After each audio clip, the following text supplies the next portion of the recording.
우리가 오늘 본문 18절로 돌아가 보도록 하겠습니다. 예수님께서 큰 무리들이 자기를 에워쌈을 보시고 저편으로 건너가기를 명령하셨다라고 되어 있습니다. 산상설교와 여러 메시지를 하셨음에도 불구하고 예수님 주변에는 여전히 많은 사람들이 병을 고침받기 위해서 아니면 자신의 문제 해결만을 위해서 따라다니고 싶어 했습니다. 심지어 예수님을 따라다니는 무리들 중에는요, 그 당시에 예수님을 유대 사회의 새로운 리더로 선출해서 로마의 압제에서 벗어나고 싶은 마음을 가진 사람들도 있었습니다. 그러니까 다양한 목적을 가지고 예수님을 따라다니고 있었죠.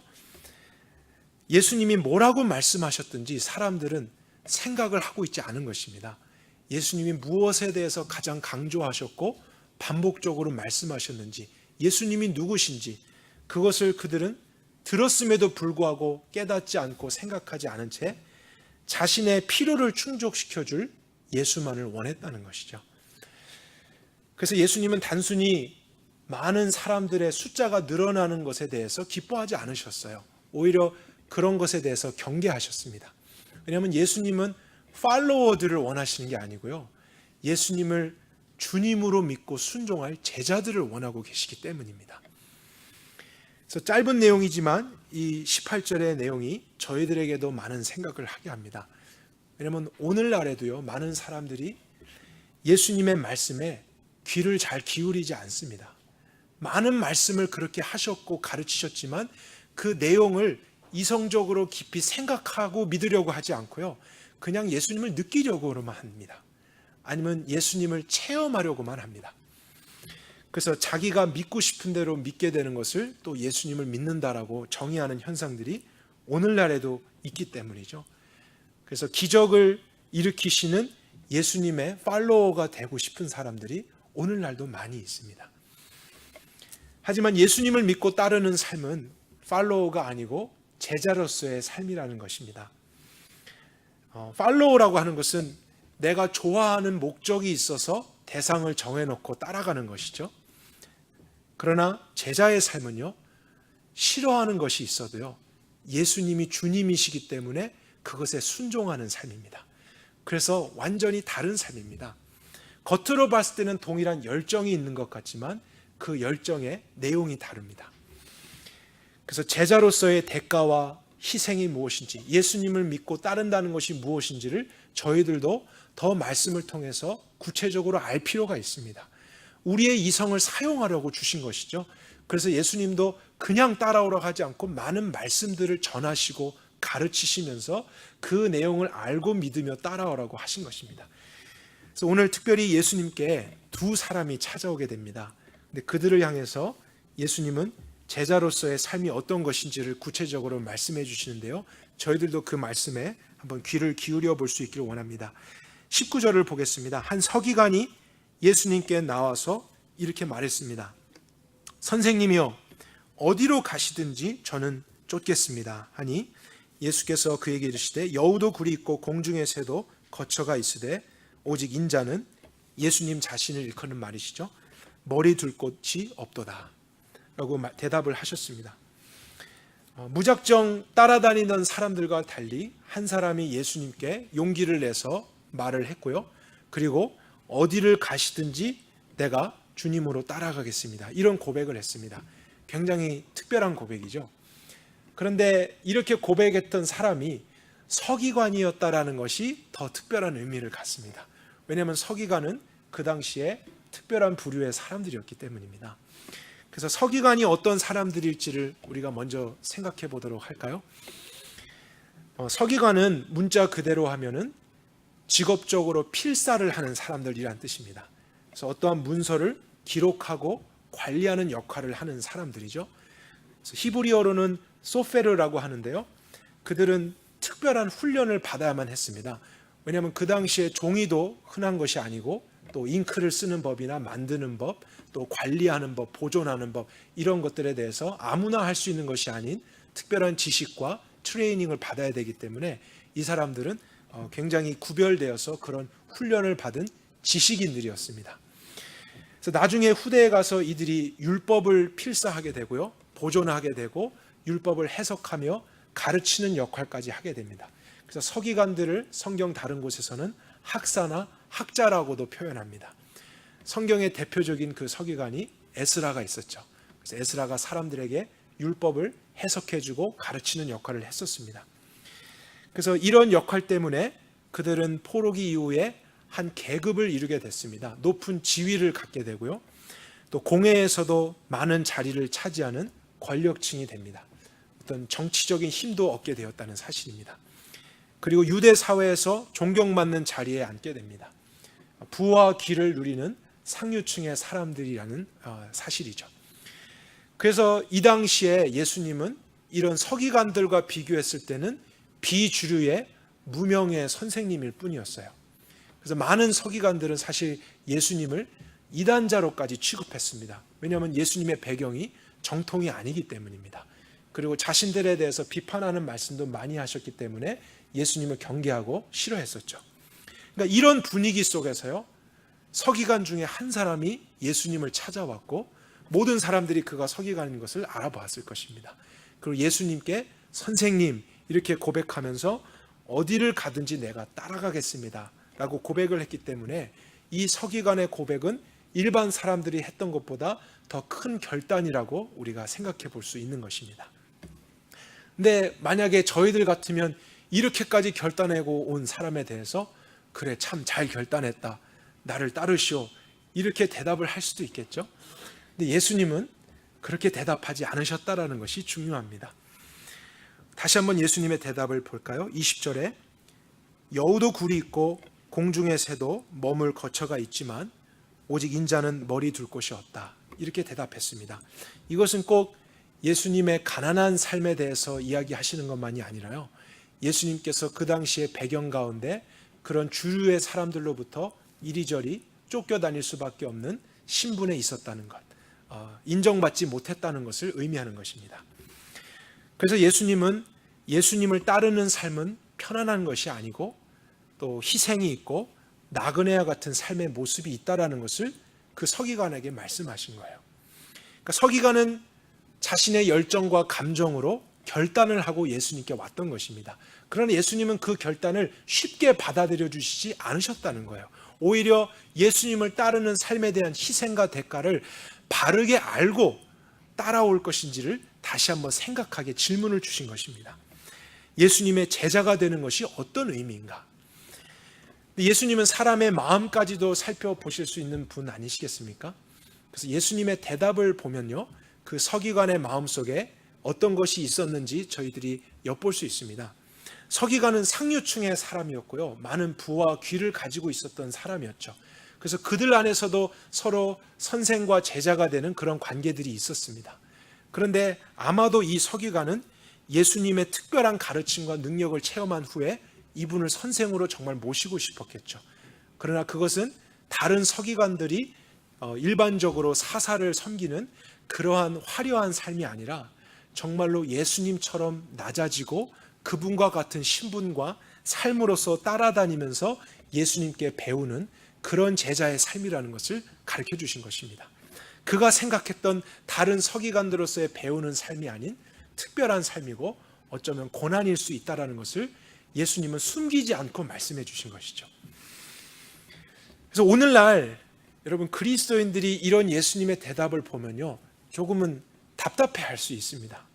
왜냐하면 큰 결단을 하고 예수님을 따르겠다라고 한 사람이 왔는데 예수님은 그를 금방 받아들여 주시지 않고 오히려 더 부담을 주고 계시고 질문을 주면서 쉽게 따라오지 못하게 하고 계시니까 우리에게는 답답함을 느낄 수도 있죠. 왜냐하면 예수님의 방식은 오늘날 유행하고 있는 전도법에 전혀 맞지 않기 때문입니다. 그래서 이 사실이 이상하게 보인다면요, 예수님이 이상하신 것이 아니라 우리가 이상하다는 생각을 해야 한다는 거예요. 왜냐하면 우리의 문화와 우리가 경험한 기독교는 예수님을 믿는 것을 너무 쉽게 만들어 버렸다는 것입니다. 너무 빠르고 간편하게 그냥 누구든지 아무나 예수님을 믿는다고 말하는 것의 의미가 무엇인지도 알지 못한 채 하루 만에 한 번의 결단으로서 그냥 다 된 것으로 해결되는 그러한 믿음이 오늘날 통용되고 있기 때문에 우리는 예수님의 이러한 대답과 또 질문 앞에서 의아함을 느낄 수 있습니다. 부담을 느낄 수 있습니다. 그래서 예수님을 믿는 것을 유행을 따라간 것처럼 생각하는 경우도 있고요.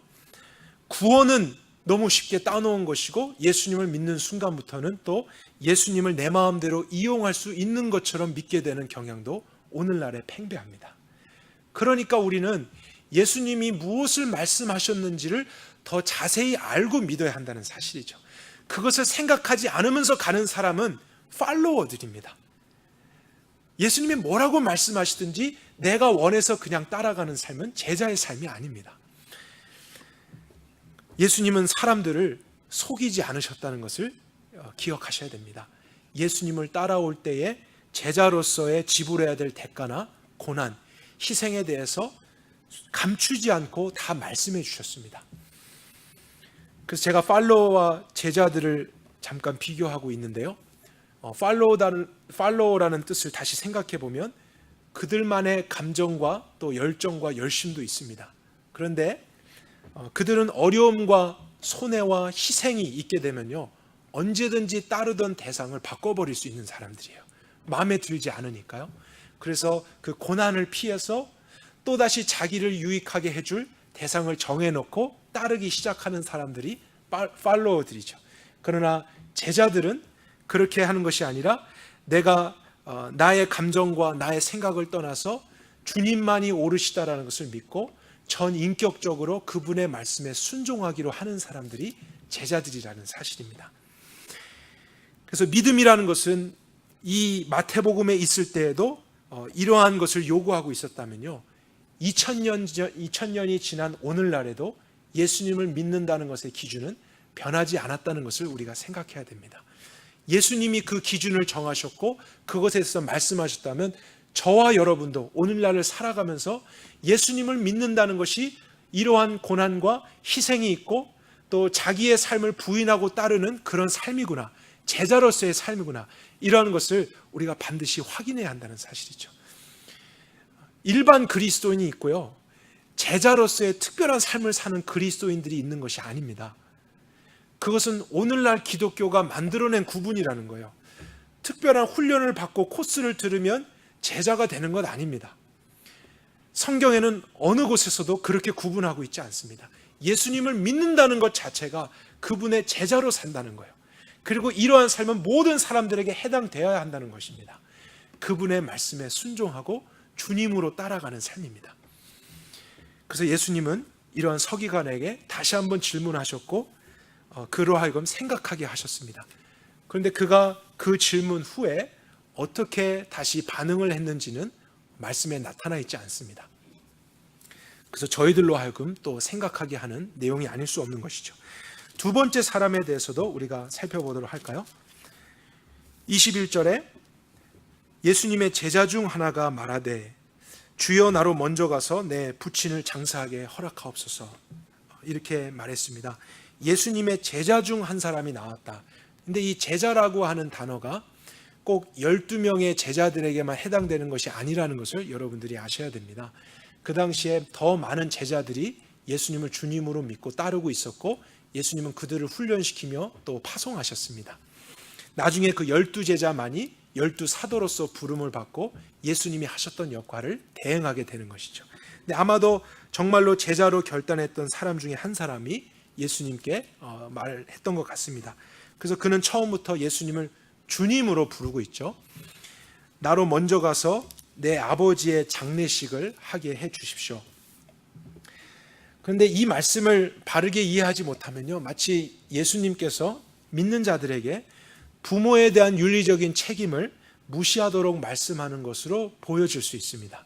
그래서 우리가 예수님의 말씀을 조금 더 자세히 살펴봐야 됩니다. 예수님께서 22절에 이제 이렇게 말씀하시죠. 죽은 자들로 저희 죽은 자를 장사하게 하고 너는 나를 쫓으라. 그렇다면 여기서 죽은 자들이라고 하는 의미는요, 육신적인 죽음을 의미하는 것이 아니라는 것을 알게 됩니다. 왜냐하면 육신적으로 죽은 사람이라면 움직일 수가 없겠죠. 죽은 자들이 저의 죽은 자, 돌아가신 아버지를 장사하게라 하는 그 뜻은 영적으로 죽은 자들을 의미하는 것입니다. 그래서 하나님을 알지 못하고 예수님을 믿지 않는 그러한 형제 자매들로 하여금 돌아가신 아버지의 장례를 지내도록 하라. 그리고 너는 나를 쫓으라 라고 했습니다. 그럼 예수님이 이렇게 말씀하셨다면요, 지금 이 말씀을 듣고 있는 제자는 영적으로 살아있는 사람이라는 뜻입니다. 그러니까 영적으로 죽은 사람들로 하여금 그런 장례를 지내게 하고, 영적으로 살아있는 너는 다른 일을 해야 된다. 제자로서의 삶이 이것이다. 그것을 예수님이 말씀하려고 하신 것이죠. 특별히 하나님을 알지 못하고 예수님을 믿지 않은 영적인 죽은 사람들이 아버지의 장례를 지낸다라고 했을 때 저희들이 쉽게 이해할 수 있는 것이 있습니다. 그러한 사람들은 아버지에 대한 예우를 갖춘다고 하지만요, 어떠한 방식으로 장례를 지내겠습니까? 분명히 주술적이거나 미신적인 방법으로 장례를 지낼 것입니다. 그들이 보는 인생과 삶과 죽음이라는 것은 그러한 관점이기 때문입니다. 한국 사람들 방식으로는 제사를 지내는 것이 될 수 있겠죠. 그런데 지금 예수님을 따르려고 하는 이 사람도 그 당시에 통용되었던 그 관습에 따라서 그것을 꼭 먼저 해야 하는 것으로 생각했다는 거예요.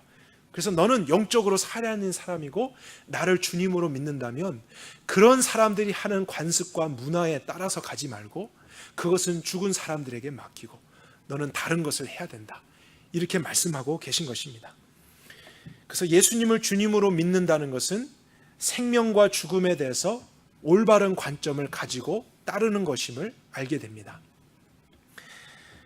그래서 그런 것에 의미를 두면서 예수님을 따르는 것을 주저해서는 안 된다는 거예요.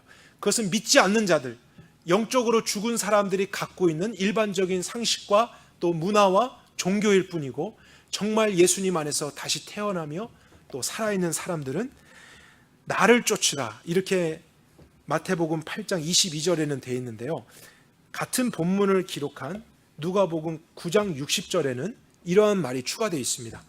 너는 가서 하나님 나라의 복음을 전파하라. 그럼 이제 우리가 더 이해하기가 쉽습니다. 영적으로 죽은 사람들로 하여금은 아버지의 장례를 치르는 일을 하게 하되, 영적으로 살아있는 너는 살은 것 같으나 죽은 사람들에게 가서 그들을 살게 하는 일에 전념을 하라는 것입니다. 그것은 아무나 할 수 있는 일이 아니기 때문이죠. 그것을 위해서 부름받은 사람들이 바로 제자들입니다. 그런 장례를 지내는 것, 또 세상의 풍습과 하나님 나라의 가치관인 것이 아닌 것으로 죽음과 삶을 보는 것은 모든 사람들 아무나 할 수 있는 것이지만, 영적으로 살아서 죽었지만 살아있는 줄 알고 헛된 인생을 살아가는 사람들을 살리는 일은 아무나 할 수 있는 것이 아닙니다. 어쩌면 이것이 그러한 풍습에 따라서 장례를 지내는 것보다 더 중요할 수 있다는 사실이죠. 그래서 제자로서 나를 따르기를 원하느냐? 그것을 하지 말고 더 중요한 일에 너가 관점을 가지고 따라야 된다. 예수님을 따르는 삶에 대한 희생에 대해서, 대가에 대해서 말씀하고 계신 것이죠. 근데 여러분, 그러한 관점을 가지고 세상을 살아간다 한다면요, 어쩌면 믿지 않는 그의 가족들이나 형제들에게 미움을 받을 수도 있는 것입니다. 그런 것이 예수님을 따르는 삶에 포함되어 있다는 것을 예수님은 숨기지 않으셨다는 거예요. 그것을 생각해야 한다는 것입니다. 고난이 있는 삶입니다.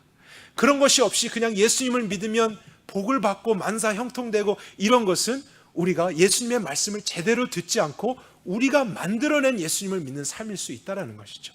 철저하게 그 대가가 무엇이고 가야 되는 길이 무엇이고 예수님처럼 사는 삶이 무엇인지를 우리가 바르게 알아야 하는 것입니다. 그리고 오래된 가치관을 버리는 것이 요구된다는 것을 깨달아야 하는 것이죠.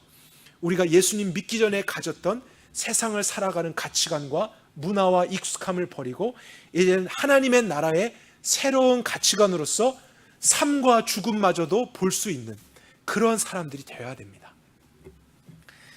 그리고 또 한 가지, 이 제자의 그 대화를 통해서요, 저희들이 생각해야 될 부분이 있습니다. 그것은 제자로서 예수님을 따라갈 때에 우리는 급한 일들을 많이 만나게 된다는 사실이에요. 여러분 기억하십시오. 예수님을 믿고 따라가다 보면요, 하루에도 몇 번씩이나 아버지의 장례를 치르는 것 같은 급한 일들을 만날 수 있습니다. 그럼 우리는요, 급한 일들이 올 때 항상 그것을 먼저 하려는 습성이 있습니다. 그러나 예수님의 의도는 급한 일보다 중요한 일을 중요하게 여겨야 된다는 것을 말씀하시는 거예요.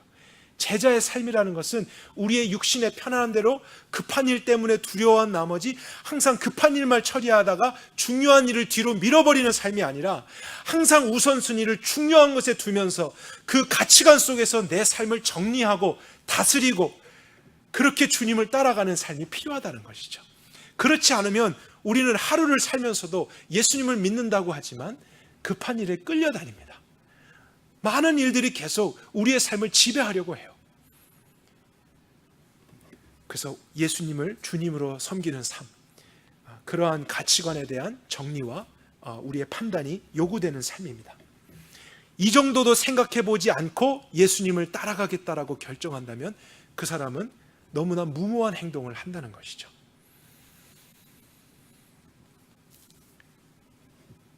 그래서 우리가 첫 번째 오늘 본문에 있었던 내용에 대해서 살펴보았습니다. 예수님을 주님으로 믿으며 따라가는 제자의 삶에서 필요한 대가입니다. 희생입니다. 그리고 이제 23절부터 두 번째 내용이 있는데요. 예수님을 주님으로 믿고 따르는 삶에서 반드시 생각해야 될 또 다른 부분에 대해서 남은 본문이 가르쳐주고 있습니다. 그러니까 여러분, 이 부분도 우리가 반드시 알아야 한다는 것을 여러분들이 명심하십시오. 그러니까 이 부분을 생각하지 않는 사람들도 많이 있습니다. 앞에서 이야기한 예수님을 따르는 삶에 대한 희생과 고난만을 생각하게 되면요, 그 사람은 결국에는 나는 이런 것을 따라가는 것이 불가능하다 하면서 포기하게 되는 일이 있을 수도 있다는 거예요. 아니면 그런 제자로서의 희생과 고난만을 강조하다 보면요, 사람들로 하여금 예수님을 믿게 하는 게 아니라 예수님 믿는 것을 질려버리게 만들게 할 수도 있습니다. 우리는 절대로 그런 잘못을 범해서는 안 되죠. 예수님이 그 부분도 분명히 말씀하셨지만 이제 우리가 살펴보게 될 23절 이하의 내용도 같이 경험하게 하셨다는 것을 생각하면서요, 이 모든 것을 하나의 관점으로 우리가 믿고 다른 사람에게도 예수님을 믿는다는 것은 이 전부를 믿는 것이고 아는 것이라는 것을 선포해야 될 것입니다. 그럼 이제 그런 중요한 의미를 가진 23절의 내용을 우리가 살펴보겠습니다. 예수님께서 배에 오르셨고 그의 제자들이 쫓으니라, 이렇게 되어 있습니다. 이 내용은 이제 18절 때문이었죠. 아까 예수님을 무작정 팔로워로 따라다니는 많은 사람들과 예수님이 분리되기를 원하셨습니다.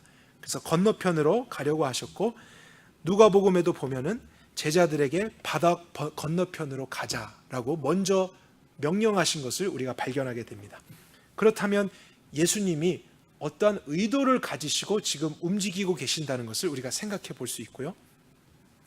23절에서 제일 중요한 단어는 무엇이냐면요, 제자들이라고 하는 단어예요.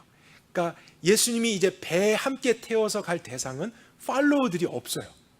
그들은 해당되지 않습니다. 그러니까 예수님을 주님으로 믿고 따르는 제자들은 따로 분리해서 데리고 다니시는 일이 있다라는 것을 우리가 확인해야 됩니다. 어떠한 목적을 가지고 그들에게 특별한 가르침을 주시는 것이 있다라는 것, 제자가 된 사람들만이 누릴 수 있는 특별함이 있다라는 것을 우리가 깨달아야 한다는 것이죠. 그래서 제자들만 이제 함께 배를 타고 이동하게 됩니다. 그런데 배를 타고 가다가 호련히 큰 풍랑을 만나게 됐습니다. 물결이 배에 덮이게 되었으나 예수님은 주무시고 계신지라. 그래서 제자들이 아마도 많은 노력을 했었겠죠. 그러다가 아무런 방법이 없게 되자 예수님을 깨우면서 말합니다. 주여 우리를 구원하소서, 우리가 죽게 됐나이다. 근데 예수님이 그들에게 말씀하셨어요. 제자들입니다. 믿음이 적은 자들아. 저는 이 부분에서 좀 안도감을 느껴요. 예수님이 이들에게 믿음이 없는 자들아 라고 말씀하지는 않으셨죠. 믿음이 있긴 있대 적은 자들이었습니다. 그래도 제자들이 되었습니다. 어찌하여 무서워하느냐 하시고 일어나사 바람과 바다를 꾸짖으신데 아주 잔잔하게 되었습니다. 그러자 사람들이 기이 여기면서 이분이 어떠한 분이시길래 바람과 바다도 그를 순종하는 거, 그렇게 말을 했습니다. 우리가 본문에서 어떠한 것을 발견할 수 있겠습니까? 제자들은 자기들이 고기를 잡고 싶어서 배를 탄 것이 아니었죠. 예수님의 말씀에 순종해서 배를 타고 건너가는 길이었습니다. 예수님 때문에 가던 길이었어요. 그리고 그 배 안에 주님도 함께 타고 계셨습니다. 그런데 풍랑을 만났습니다. 예수님이 풍랑이 일어날 것을 미리 아셨다, 아니면 모르셨다 하는 그런 신학적인 논쟁이 있는 거 아십니까? 근데 그런 것은 우리가 덮어두고요. 일단 결론적으로는 어떤 것이냐면 예수님과 함께 탄 배는 폭풍 앞에서도 뒤집어지지 않았다는 사실이죠. 그리고 주님과 함께 있었던 제자들은 안전했다. 이것이 결론입니다. 바람이 크게 불고 파도가 높이 일었습니다. 제자들이 무서워했습니다. 그들에게 급한 일이 일어난 거죠. 제자로서 살아가다가 급한 일을 만났습니다. 그러면 제자들에게 가장 원하는 것은 이 급한 일을 해결하는 것 아니겠어요? 그런데 자신들의 힘으로 안 되니까 예수님께 부탁했죠. 주여 우리를 구원하소서. 아마도 이러한 문제 가운데서도 그들이 낙심하지 않고요, 예수님을 찾았고 주님이라고 불렀고 우리를 구원해달라고 요청하는 그 정도의 믿음은 가지고 있었기 때문에 믿음이 없는 자여 이렇게 말씀하시지 않고 믿음이 적은 자들이여 이렇게 말씀하셨던 것 같아요. 그런데 여러분, 예수님이 그들이 그렇게 부탁했을 때 어떠한 반응을 보여주시는지 여러분들이 한번 확인해 보십시오. 제자들에게 가장 급한 일은 폭풍의 문제가 해결되는 것이에요. 그들이 죽음의 위협을 느끼는 이 상황으로부터 벗어나는 것입니다. 그런데 예수님은 급한 일을 급하게 여기시지 않고 더 중요한 일을 중요하게 여기셨어요. 그런 상황 중에서도 폭풍을 먼저 일어나셔서 잠재우신 게 아니라 말씀을 주셨다는 거예요. 제자들은 지금 말씀이 필요한 게 아닙니다. 문제 해결이 필요한 것이죠. 그러나 예수님의 관점은 그것이 중요한 게 아니고 더 중요한 것은 이런 상황 중에서 그들에게 해야 될 말씀을 하시는 것이 더 중요한 거예요. 믿음이 적은 자들아, 어찌하여 무서워하느냐, 이렇게 말씀을 주셨습니다. 그럼 여러분, 제가 여러분께 한번 질문을 해보도록 하겠습니다. 그럼 예수님을 믿는 사람들은요, 바다에 가서 배를 타고 가다가 폭풍을 만나면 두려워하면 안 되는 건가요? 여러분들은 어떠세요? 바다에 배를 타고 가는데 아마 이들이 탔던 배는 큰 유람선은 아닐 거예요. 폭풍을 만나서 물이 넘치고 있는데 그럴 때 두려워하면 우리는 다 믿음이 없는 사람들입니까? 그러면 우리들 중에 예수님 제대로 믿는 사람이 한 사람도 없는 거죠. 그러니까 예수님의 의도는 지금 파도가 일어나고 바람이 부는 것 때문에 두려워한다고 해서 믿음이 적은 자들아 이렇게 말씀하는 것이 아니라는 거예요. 그것은 모든 사람들이 그렇게 반응할 수밖에 없습니다. 그런 자연의 힘 앞에서 우리 모두는 연약함을 느낄 수밖에 없는 것이죠. 그러니까 예수님의 의도는 무엇이냐면요, 그들이 예수님의 말씀에 순종하면서 가다가 만난 풍랑이었다는 것입니다. 그리고 그 배 안에 말씀을 주신 주님도 함께 있었다는 거예요. 그렇다면 당연히 폭풍을 만났다면 그 주님께서 이 문제를 해결해 주신다고 믿어야 되지 않겠느냐, 이 말씀을 하고 계신 것이죠. 그 믿음이 없다는 거예요. 그 말씀과 명령을 주신 주님이 제자들과 함께 계시다면 그 배가 뒤집어질 리가 있겠느냐. 나는 너희들의 주님인데 그것을 믿지 못해 두려워하느냐. 너는 내 말을 듣고 순종하다가 어려움을 당한 것이니까 당연히 주님인 나는 너를 돌보고 보호하고 책임질 권한이 있지 않겠느냐. 왜 그런 나를 믿지 못하느냐. 믿음이 적은 자들아, 두려워하지 말아라. 우리가 발견하게 되는 중요한 교훈이 무엇인가요? 그것은 예수님을 주님으로 믿고 우리가 순종하게 되는 제자들의 대가와 희생도 있지만요, 또한 우리가 반드시 깨달아야 되는 것은 만약에 예수님이 우리를 제자로 삼으신다면 그분이 주님으로서 제자들의 행하실 보호와 책임도 있다는 사실이에요. 그러니까 우리가 예수님을 믿고 따라가는 삶 속에 앞에 부분만 생각하면 우린 절대로 주님을 끝까지 따라갈 수 없습니다. 우리는 인생에서 만나는 모든 폭풍 중에서 항상 두려워하면서 예수님을 믿고 따라가는 것이 늘 이런 삶이라니 나는 도저히 못 가겠어 하면서 좌절할 수밖에 없는 것이 제자의 삶일 거예요. 그러나 예수님이 우리에게 깨닫길 원하는 전체적인 그림은 무엇이냐면, 분명히 제자로서의 대가와 희생을 알고 결단하는 것이 필요하지만 일단 적은 믿음이라도 그 믿음을 가지고 순종하기로 결단했다면 내가 너를 책임진다. 나는 그런 주님이야. 나는 폭풍과 바다마저도 잠잠케 할 수 있는 주님이다. 이것을 제자들에게 깨닫길 원하셨다는 거예요. 만약에 그런 주님을 경험했다면 여러분, 제자들이 어떻게 반응했을까요? 우리가 말씀에는 없지만 한번 상상해 볼까요? 그렇게 배를 타고 풍랑을 만났다가 예수님께서 바람과 파도를 잠잠케 하는 것을 경험했습니다. 27절에 그들이 뭐라고 대답했는지 다시 한번 볼까요? 어떠한 사람이기에 바람과 바다도 그를 순종하는 것. 순종하는 단어가 중요하죠. 순종은 그분의 권위 아래 복종했다는 것입니다. 그러니까 제자들은 예수님이라는 이 존재는 나의 주님인 줄만 알았는데 이러한 사건을 통해 보니 이분은 온 우주 만물의 주님이시구나. 모든 만물이 이분의 말에 순종하고 있구나. 이런 분이 나의 주님이시라니. 그러면 내 인생 전부를 맡겨도 되겠구나. 아마 이것을 경험했던 제자들은요, 적은 믿음에서 조금 더 나은 믿음을 갖게 되었을 거예요.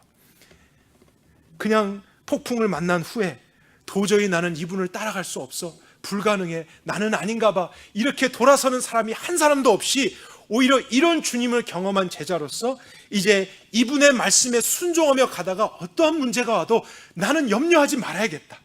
왜냐하면 주님은 말씀을 한 제자들에게 항상 함께 하시고 돌봐주시고 또 해결해 주시고 보호해 주시는 그런 주님이기 때문에 나는 안심할 수 있구나. 이제는 예수님만이 아니라 내가 혹시 그런 폭풍을 예수님 말씀 순종하다 가다가 만나더라도 그 가운데서 편안하게 잠을 자야겠다. 이러한 믿음까지도 우리가 가져야 예수님을 따라갈 수 있다는 것입니다. 그래서 예수님은 백부장과 같은 큰 믿음을 가진 사람들만 제자로 뽑지 않으셨다라는 것을 여러분들이 기억하십시오. 중요한 사실이에요.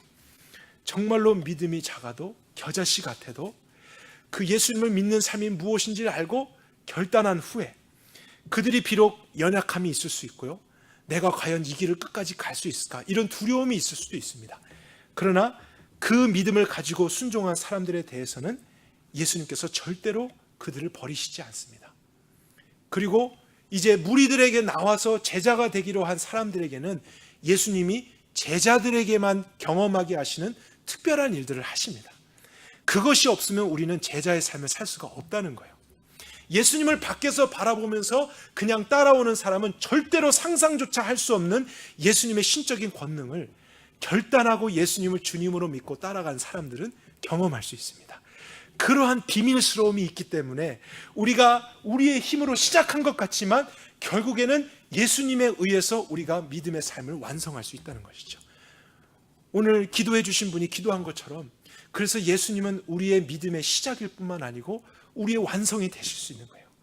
처음 믿을 때만 예수님을 바라보는 것이 아니라 항상 날마다 동행하면서 바라보고 그분의 주님 되심 앞에 우리가 격려되어지고 회복되어지고 문제를 넘어가게 되는 것을 통과하면서 결국에는 더 큰 믿음으로 온전하게 주님을 따를 수 있게 되는 것이죠. 그러한 주님으로서의 책임과 보호를 우리가 알지 못하면 내 결단만을 붙들고 가려고 합니다. 나를 더 희생하면서 주님을 위해서 섬기려고 하지만 우리의 결단은 하루 이틀밖에 못 간다는 거예요. 여러 가지 사건과 사고를 만나면서 우리는 내가 가야 될 길이 아닌가 보다. 나는 그러한 12사도와 같은 영성이 없나 보다. 이거는 사도 바울만이 할 수 있는 어떤 특별한 일인가 보다. 행여라도 여러분 중에 그런 생각을 하고 계신 분이 계시다면 오늘 이 순간부터 마음에서 지우십시오. 여러분, 예수님의 제자가 된다는 것은 모든 사람들에게 열려진 것입니다.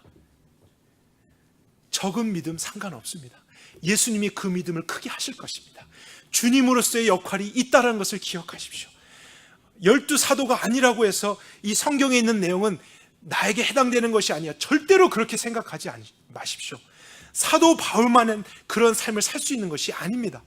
사도 바울로 하여금 이렇게 살게 하신 하나님이 계시다는 것을 우리가 바라봐야 한다는 것이죠. 모든 사람들 가운데 예수님이 주님의 관계가 된다면 그의 제자들에게 예수님은 그분의 능력과 지혜로 이러한 삶까지도 살 수 있도록 도우신다는 것이 복음에 포함된 내용이라는 것이죠. 그것을 알아야 우리는 세상을 살아가지만 세상에 속하지 않고 다른 가치관을 실현할 수 있는 것입니다. 많은 위협이 오늘도 우리 삶 속에 찾아오고 여러 가지의 그런 급한 일들이 있어도요, 우리가 급한 일 앞에서 잠깐 기다려. 나는 중요한 일을 더 중요하게 여겨야 돼. 예수 그리스도, 믿음, 구원, 하나님의 말씀, 신앙, 기도, 이러한 것들을 우리가 아무리 급한 일 가운데서도 문제 해결만을 바라는 것이 아니라 그 가치관에 설 수 있는 것이요, 우리의 힘과 능력으로는 안 되는 거예요. 우리가 매일매일 결단하고 가슴을 쳐도 안 되는 일입니다. 우리의 노력으로 이루어지는 구원이 아니라요, 우리의 주님이 되신 예수 그리스도를 알고 그분을 경험하고 그분의 보호와 그분의 통치와 그분의 신적인 권능과 다스림이 날마다 우리와 함께 한다는 것을 알게 될 때, 주님과 함께 탄 배는 절대로 뒤집어지지 않는다, 이 신앙이 있을 때 우리는 끝까지 순종할 수 있는 것입니다. 그래서 마치 예수님을 주님으로 믿는 것은 소수의 영적 엘리트들만이 할 수 있는 것으로 생각하면 오산입니다. 그래서 전도할 때도요, 여러분, 아무도 예수님을 믿지 못하도록 말씀을 전하시면 안 됩니다. 분명히 제자로서의 대가와 희생을 우리가 숨김이 없이 성경에 있는 대로 제시해야 됩니다. 예수님도 그렇게 하셨으니까 우리도 쉽고 간편하게 하려고 그런 것은 다 빠뜨리고 그냥 영접만 하세요, 이렇게 하면 안 됩니다. 그런 것을 가르치고 반복적으로 나눌 필요가 있습니다. 그러나 그것만이 아니라 오늘 후반부에 있었던 이런 내용, 그러나 당신이 예수님의 제자가 된다면 그분은 당신의 주님으로서 이런 일들을 하실 것입니다. 그분은 신실하게 놀랍게 역사하실 것입니다. 그냥 밖에서 주님과 제자의 관계가 아닐 때는 상상도 할 수 없는 놀랍고 신비한 삶이 주님과 제자의 관계 속에 있습니다. 그러한 것이 나는 너무 기뻐서 오늘도 제자의 삶을 살고 있습니다. 그러한 복음을 우리가 전해줄 수 있는 하나님의 사람들이 되어야 한다는 사실이죠. 우리가 성경에 있는 말씀 한 군데를 같이 마지막으로 살펴보도록 하겠습니다. 요한복음 17장 6절 이하의 말씀을 같이 한번 보도록 하겠습니다.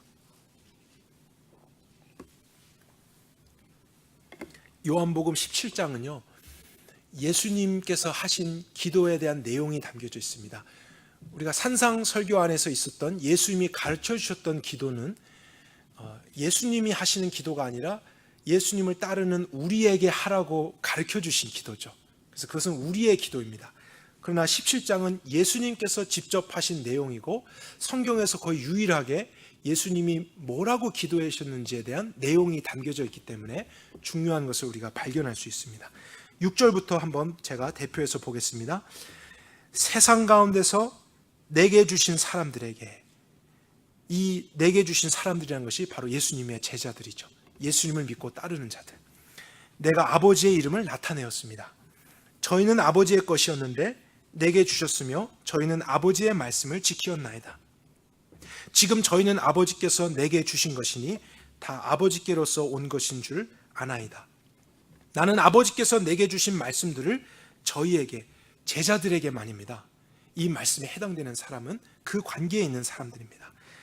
그 말씀들을 저에게 주었사오며 저희는 이것을 받고 내가 아버지께로부터 온 줄을 참으로 아오며 아버지께서 나를 보내신 줄도 믿었나이다. 내가 저희를 위하여 기도하옵나니, 예수님이 특별하게 제자들만을 위해서 기도하고 계십니다. 내가 구하는 것은 세상을 위함이 아니요 아버지께서 내게 주신 자들을 위함이니 이는 저희가 아버지의 것임이니이다. 내 것은 다 아버지 것이요 아버지의 것은 내 것이온데 내가 저희로 말미암아 영광을 받나이다. 나는 더 이상 세상에 있지 아니하오나, 이제 예수님이 승천하실 것에 대한 예언이죠.